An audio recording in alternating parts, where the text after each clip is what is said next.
Hello hi आदाब नमस्कार सम्मान्य साथियों। Welcome to YouTube channel TET point. आज हम डिस्कशन करने जा रहे हैं new tax regime financial year 2025-26 assessment year 2026-27 के अंतर्गत 12 लाख आय तक टैक्स शून्य, फिर अलग स्लैब क्यों और मार्जिनल रिलीफ क्या है, सभी स्लैब्स की गणना उदाहरण के माध्यम से समझेंगे।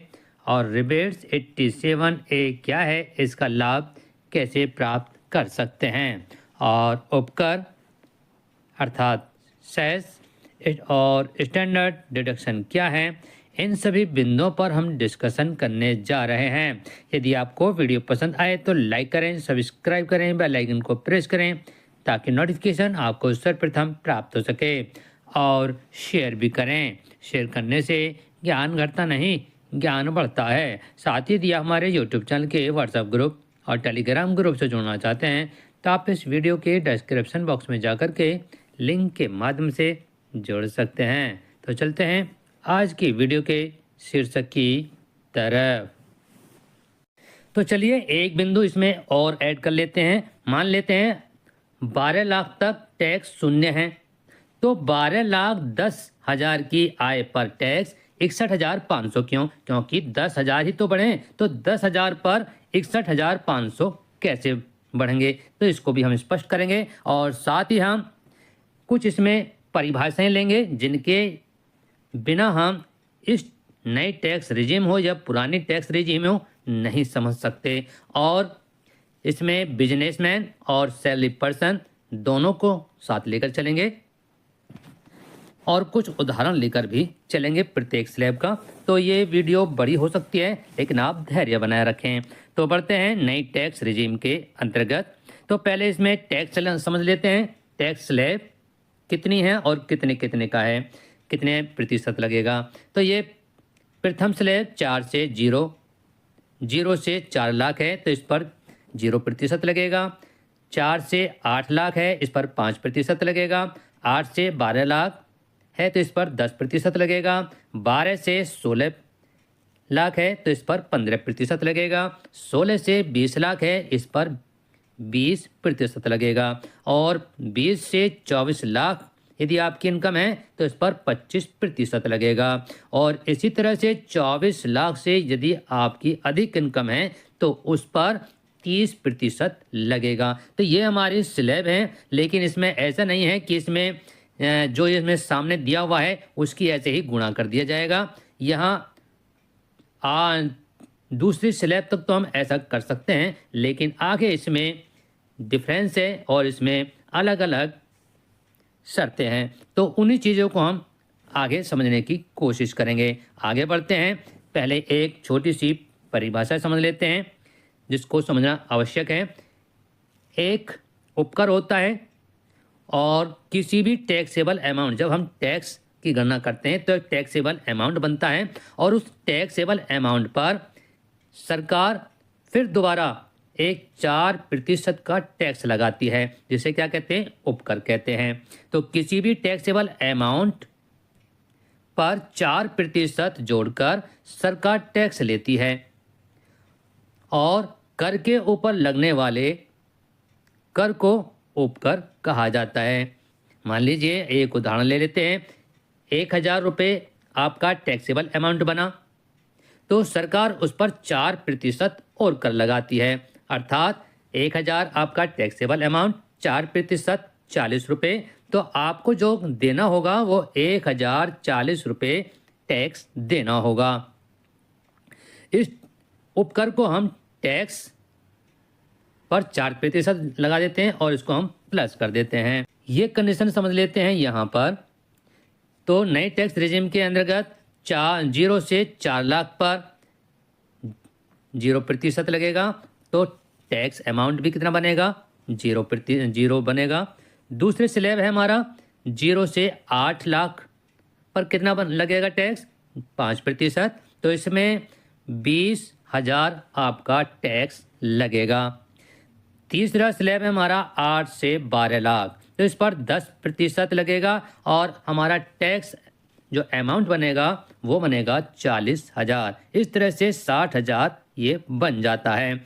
और 12 लाख से 16 लाख पर 15% लगेगा। और इसका हम आगे इसका गणना करने जा रहे हैं।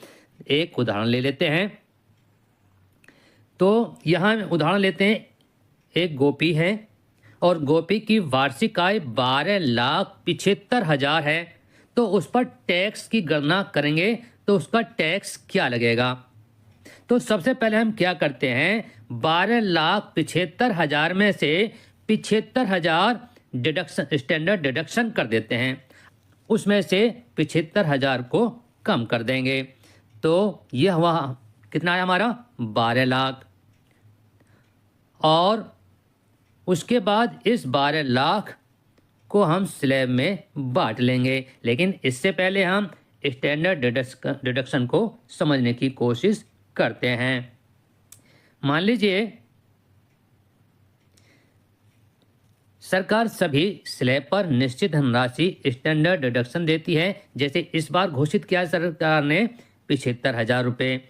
तो आपकी वार्षिक आय कोई भी हो, चाहे 5 लाख हो, 10 लाख हो, 20 लाख हो, उसमें से 75,000 रुपये कम करके आपकी आय को देखेगी, अर्थात उसी पर टैक्स लगाएगी। 75,000 रुपये कम करके। मान लीजिए आपकी वार्षिक आय 6 लाख है, लेकिन सरकार उसमें से कितने में से, मान लीजिए 6 लाख है तो उसमें से 75,000 कम कर देगी। और जब 75,000 कम कर देगी तो आपका माइनस करने के बाद आया 6 लाख में से 75 घटाएंगे तो आ जाएगा 5,25,000 रुपये आपकी वार्षिक आय होगी। और उसी पर सरकार टैक्स लगाएगी। कितने पर, 5,25,000 पर, न कि 6 लाख पर। तो ये हुआ हमारा स्टैंडर्ड डिडक्शन किस प्रकार से काम करता है। अब आ जाते हैं फिर वहीं पर। तो इसमें क्या करते हैं, स्टैंडर्ड डिडक्शन कम करने के बाद उसको हम स्लैब के अनुसार विभाजित कर लेते हैं, बांट लेते हैं। तो 12 लाख को हम पहले प्रथम स्लैब में कितना आएगा, 4 लाख के हमारे ये डिफरेंस हैं, डिफरेंस से बने हुए हैं स्लैब। तो इस 12 लाख को 4 लाख में डिवाइड कर लेंगे। मान लीजिए प्रथम स्लैब में कितना आ जाएगा 4 लाख, द्वितीय स्लैब में कितना आ जाएगा 4 लाख। तो द्वितीय स्लैब तक हमारे कितने बट गए 8 लाख। तृतीय स्लैब में तीसरा लाख है ये, तो ये कितने हो गए हमारे 12 लाख बट गए हमारे। अब तो 12 लाख बटने पर यहाँ पहले 4 लाख पर टैक्स कितना हमारा बना 4%। और जब 0%, और 0% पैसे टैक्स करना बना हमारा 0 बना। इसी तरह से दूसरे 4 लाख, अर्थात दूसरा 4 से 8 लाख का जो स्लैब है उसमें दूसरा 4 लाख कितना बना हमारा 5% लगेगा। और जब 5% लगेगा तो ये कितना आएगा हमारा 20,000 रुपये। इसी तरह से हमारे जो तीसरा 4 लाख है, तीसरे स्लैब में हमारा 4 लाख बनेगा, उस पर लगता है हमारा 10%, ये वाला 10%। तो 10% के अमाउंट लगने, 10% लगने पर अमाउंट बनेगी हमारी 40,000 रुपये। अब यहाँ हम इनको क्या करेंगे, जितने भी हमारे पहला स्लैब, दूसरा स्लैब, तीसरे स्लैब में जो भी हमारा टैक्स आया उसको हम एक साथ योग कर लेंगे, उनका टोटल कर लेंगे। तो ये कितना बना, पहले स्लैब में हमारा 0 रुपये बना, दूसरे स्लैब में हमारा 20,000 बना, तीसरे स्लैब के अनुसार हमारा 40,000 बना। तो टोटल कितना अमाउंट बन गया हमारा 60,000 रुपये टैक्सेबल बन गया। तो 60,000 टैक्सेबल है तो है, लेकिन सरकार द्वारा रिबेट 60,000 का कर देती है। 60,000 हमें कहने का मतलब है उसको वापस कर देती है, उसको माफ़ कर देती है। तो इस तरह से 12 लाख पर 60,000 रुपये की बचत हो जाती है। रिबेट विशेषकर छूट। भारत सरकार ने 2003 के फाइनेंस एक्ट में धारा 87A लागू किया था। टैक्स रिबेट का सरल शब्दों में मतलब है वह टैक्स देनदारी जिसे सरकार की तरफ से माफ कर दिया जाता है। नियम के अनुसार अगर किसी व्यक्ति की सालाना इनकम 12 लाख रुपए तक है, यानी कि सरकार 60,000 रुपये तक की आयकर देनदारी को माफ कर देती है। ऐसे में इस फैसले से सालाना 12 लाख रुपए तक की इनकम पर फिलहाल कोई टैक्स नहीं देना है, क्योंकि इस इनकम लिमिट पर बनने वाला टैक्स रिबेट की कैटेगरी में आ जाता है, इसलिए सरकार उसे माफ कर देती है। अब एक अन्य उदाहरण ले लेते हैं। एक पर्सन की वार्षिक आय होती है 13,75,000 रुपये। तो हमने बताया कि जो भी इनकम होती है वार्षिक, उसमें से स्टैंडर्ड डिडक्शन घटा दिया जाता है। तो यहाँ हमने 13,75,000 में से स्टैंडर्ड डिडक्शन घटाया, तो ये आपका बनेगा 13 लाख रुपए। तो सरकार जो टैक्स लगाएगी आपको 13 लाख पर लगाएगी। अब इस 13 लाख को यहाँ से हमारा ये खेल शुरू हो जाता है, स्लैब बढ़ने शुरू हो जाते हैं। 12 लाख तक कोई परेशानी नहीं है, क्योंकि यहाँ एक शब्द में अगर कहा जाए तो यहाँ माफ़ कर देती है सरकार। लेकिन यहाँ से ये स्लैब चालू हो जाता है 12 लाख से ऊपर। यहाँ ये 13 लाख है, इसलिए यहाँ हमें सबसे पहले क्या करना होगा, ये स्लैब में बांटना होगा। तो स्लैब में बांटने पर पहले स्लैब पर 4 लाख पर टैक्स कितना बनेगा, 0% टैक्स।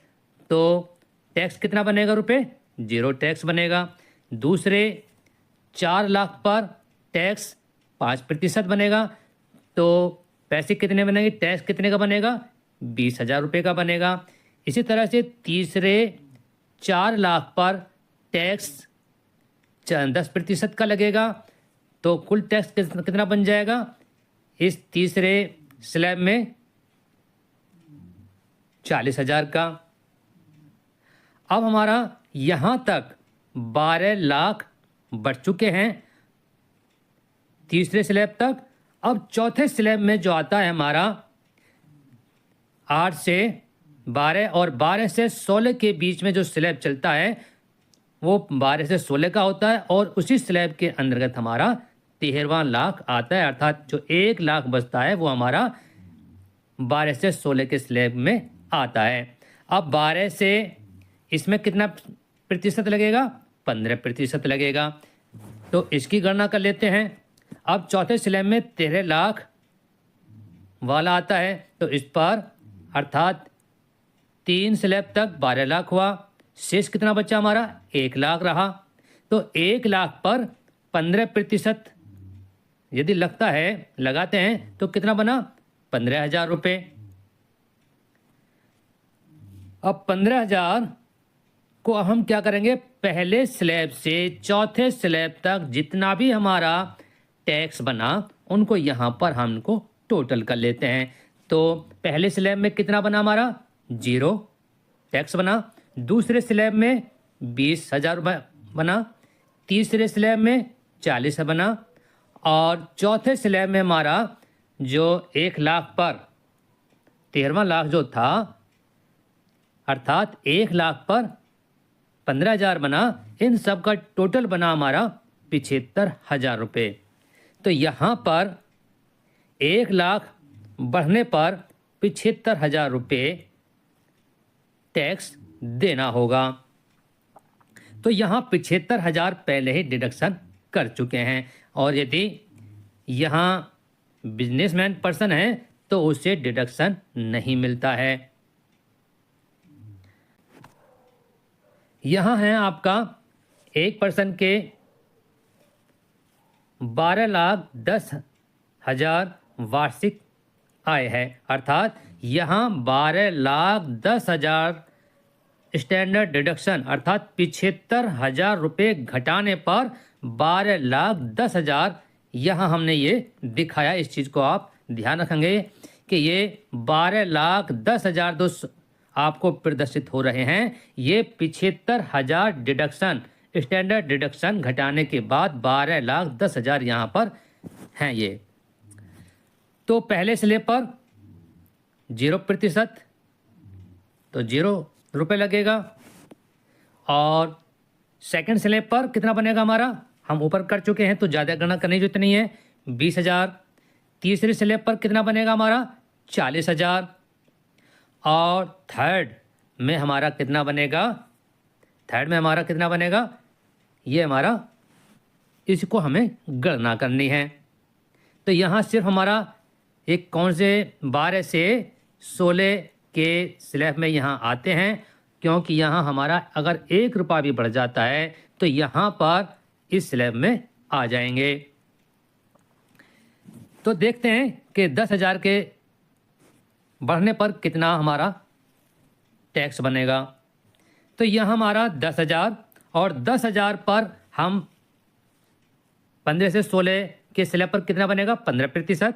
तो यहाँ 1,000 गुणा 15, तो ये हो जाएगा हमारा टैक्स कितना बनेगा, 1,500 रुपये। और कुल टैक्स कितना बन जाएगा हमारा, पहले स्लैब में 0 टैक्स, दूसरे स्लैब में 20,000, तीसरे स्लैब में 40,000, और फोर्थ स्लैब में जो आया हमारा ये 1,500 रुपये आया। तो ये कितना बन गया हमारा कुल, 10,000 के बढ़ने पर ही 61,500। लेकिन यहाँ सैलरी पर्सन को यहाँ छूट दी हुई है कि ऐसा नहीं है कि यहाँ 61,500 देना होगा। तो यहाँ एक शब्द आता है मार्जिनल रिलीफ। तो यहाँ मार्जिनल रिलीफ को भी हम समझने की कोशिश करेंगे कि यहाँ यदि 12,000 से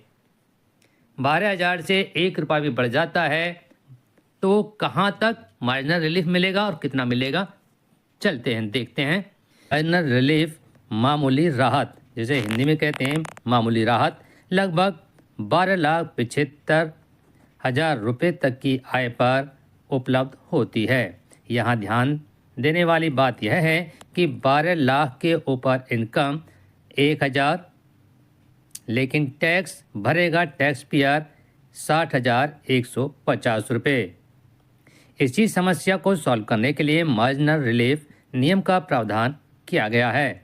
12 लाख से ऊपर की इनकम में इतना अधिक टैक्स न भरना पड़े।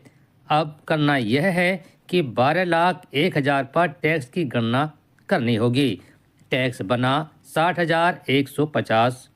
अब 12 लाख से ऊपर इनकम को जैसे 1,000 को बनने वाले टैक्स 60,150 में से घटा देंगे तो 59,150 रिबेट प्राप्त होगा। इसलिए टैक्स 1,000 रुपया भरना होगा। यहाँ हम टैक्स रिबेट को समझ लेते हैं इन कॉलम के अंतर्गत। कॉलम रहे हमारे टोटल इनकम, और सेकंड कॉलम है हमारा tax as per proposed slash without marginal relief, इसको हम कॉलम ए बोलेंगे। इनकम एक्सीडिंग 12 लाख, इसको हम बी कॉलम बोलेंगे। और रिबेट अवेलेबल, इसको हम, इसमें हम जो हमें कॉलम सी प्राप्त होगा ये ए में से बी को माइनस करेंगे तो ये हमें प्राप्त हो जाएगा क्या, एक्चुअल लिएबिलिटी, जो हमें भरना होगा टैक्स, वो हमें प्राप्त हो जाएगा।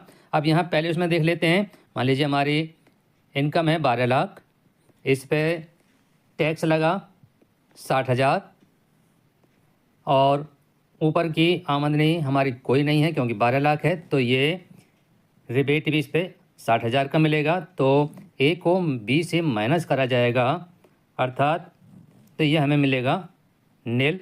इसी तरह से यदि हम 12,10,000 पर गणना करते हैं तो ये बनेगा हमारा 12,10,000 पर जो टैक्स बनेगा वो बनेगा हमारा 61,500। और यदि हम गणना करते हैं 12 लाख से ऊपर की, जो इसमें बनता है 10,000 बनता है, तो 10,000 को 61,500 में से 10,000 को माइनस करेंगे तो हमें रिबेट प्राप्त हो जाएगा 51,500 का। तो इसलिए हमें वास्तविक जो टैक्स जमा करना होगा वो 10,000 का जमा करना होगा। इसी तरह से कोई भी आप कैलकुलेट करेंगे 75,000 तक तो यही इस प्रकार से निकालेंगे।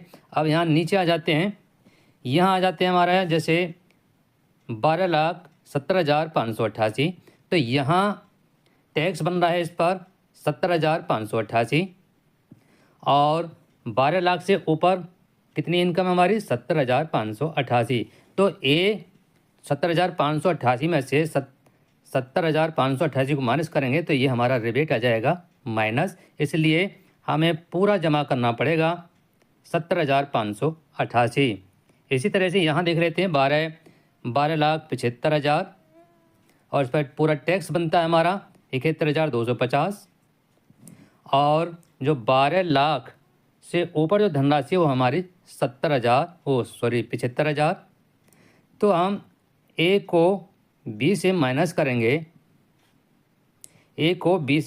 करेंगे, तो ये हमारा निल हो जाएगा। तो इस तरह से ये हमें जो जमा करना पड़ेगा 71,250 जमा करना पड़ेगा। अब बात करते हैं 12 लाख रुपए की आय पर जीरो टैक्स, तो यह स्लैब अलग अलग क्यों? इसका जवाब यह है कि इनकम टैक्स की गणना केवल नौकरी वाले की सैलरी के लिए ही नहीं होता बल्कि यह बिजनेसमैन के लिए भी होता है, जिसमें सभी की कमाई भी वार्षिक अलग अलग होती है। ITR एक नहीं होती, ITR भी कई हैं, जैसे ITR 1, ITR 2, ITR 3। सभी टैक्स पेयर को समायोजन करने के उद्देश्य से टैक्स स्लैब को विभाजित किया गया है, जिससे कि ज़्यादा आय वाले को भी फ़ायदा हो और कम आय वाले को भी फ़ायदा हो सके। तो यदि आपको हमारी वीडियो पसंद आ रही हो तो लाइक करें, सब्सक्राइब करें। थैंक्स।